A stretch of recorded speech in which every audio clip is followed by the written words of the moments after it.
Petrol और diesel के दाम पिछले 10 दिनों में तीसरी बार बढ़े हैं और जाहिर सी बात है इसका असर आम जनता पर पड़ना लाजमी है। हमारे साथ कुलदीप सिंह राघव जी हैं।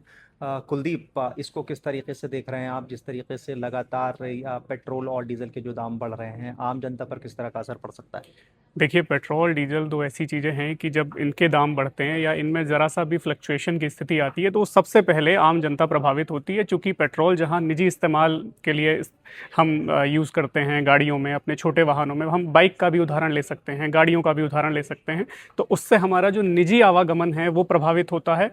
और जहाँ तक डीजल के दामों की है तो उससे ट्रांसपोर्टेशन, माल ढुलाई, सभी चीज़ें प्रभावित हो जाती हैं। तो एक किसान से लेकर आम व्यक्ति तक डीजल के दाम बढ़ने से सीधे सीधे प्रभावित हो जाता है, क्योंकि हर चीज़, डीजल कॉस्ट। महंगे होने से हर चीज़ की कॉस्टिंग महंगी हो जाती है। तो ये सीधा झटका आम आदमी के लिए है कि पहले 15 मई, फिर 19 मई और आज 23 मई, पिछले 10 दिन में, पिछले 8 दिन में 3 बार इन दोनों पेट्रोल डीजल के दाम बढ़ना एक बड़ा झटका आम आदमी के लिए सीधे सीधे तौर पर माना जा रहा है। क्या लगता है ये धीरे धीरे एक तरह का झटका है, कहाँ तक जाएगा?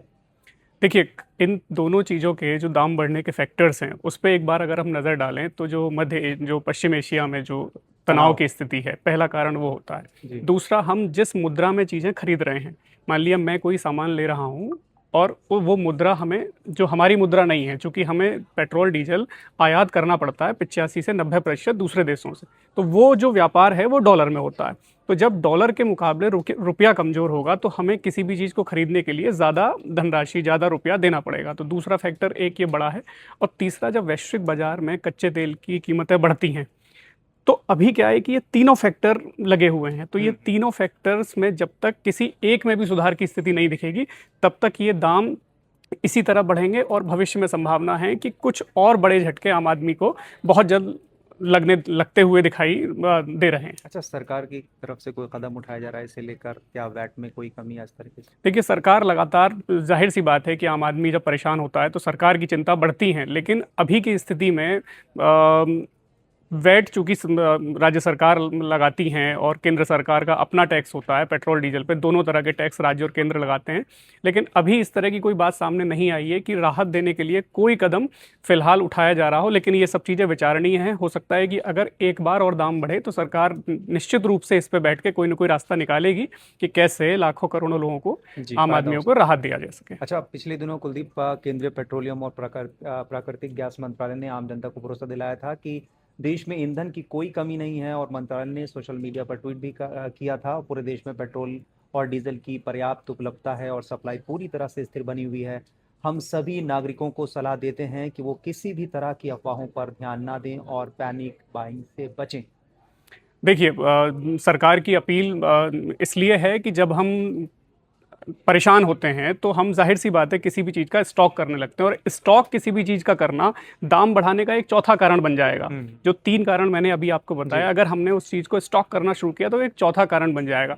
जहाँ तक मैं बहुत सारी चीज़ों की ग्राउंड रिपोर्ट की बात करूँ तो हाँ, हम भी गाड़ी में पेट्रोल डलाते हैं। सुबह भी मैं आया हूँ, मेरे रास्ते में 4-5 पेट्रोल पंप पड़े हैं, तो कहीं भी कोई ऐसी पैनिक स्थिति नहीं है। एक या दो जगह से कुछ तस्वीरें इस तरह की आई थी कि पिछले दिनों पेट्रोल आई थी, पंप्स हाँ, में लखनऊ से और उन्होंने कोई लिमिट तय कर दी है या फिर कुछ लोगों की लाइन लगी हुई है। लेकिन मुझे लगता है कि ये 5 से 5% के आसपास हो सकता है। 95% पेट्रोल पंप्स बहुत सुचारू रूप से काम कर रहे हैं। कहीं भी कोई किसी तरह की कमी या कोई पैनिक सिचुएशन मुझे फिलहाल की स्थिति में तो नज़र नहीं आ रही। अच्छा, ये पूरी तरीके से जो मिडिल ईस्ट में जिस तरह के तनाव है वो उसी का असर है या कुछ और भी रीजन?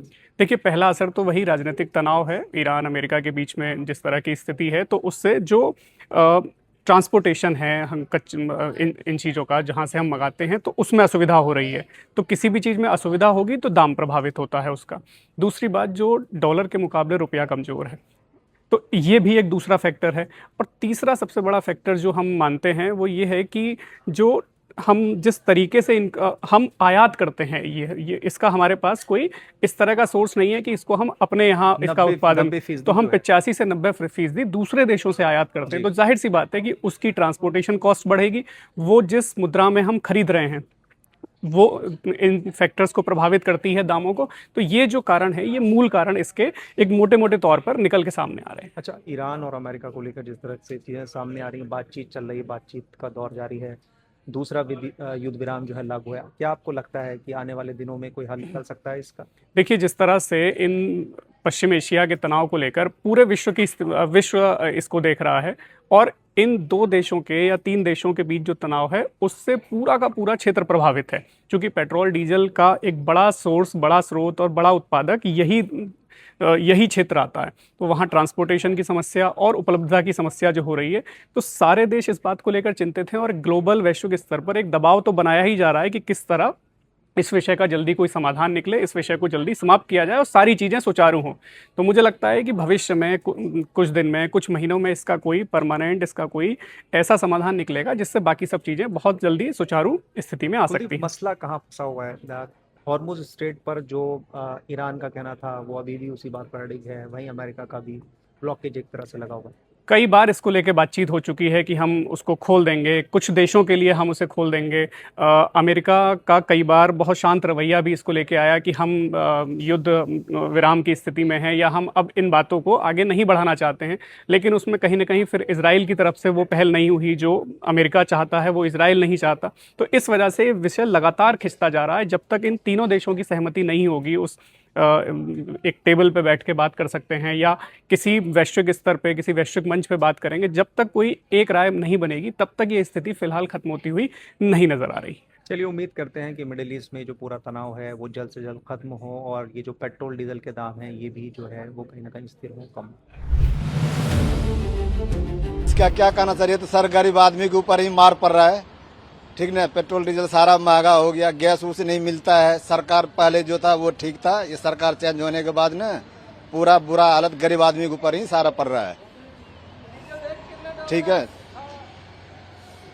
और क्या बोलना है सर, सब हम लोगों का ऊपर ही सारा, गरीब आदमी के ऊपर ही सारा खेला है।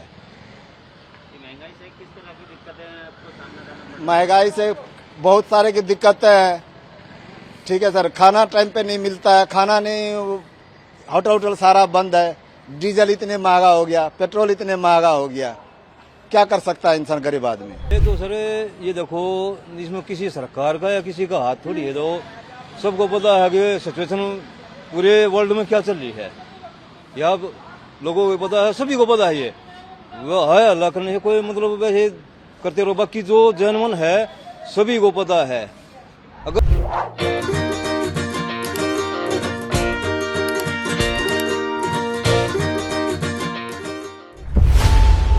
खबरों की रणभूमि में यहां शोर नहीं, सोच लड़ती है। जहां शब्द नहीं, फैक्ट्स वार करते हैं, और हर सवाल खोलता है सच की नई परत।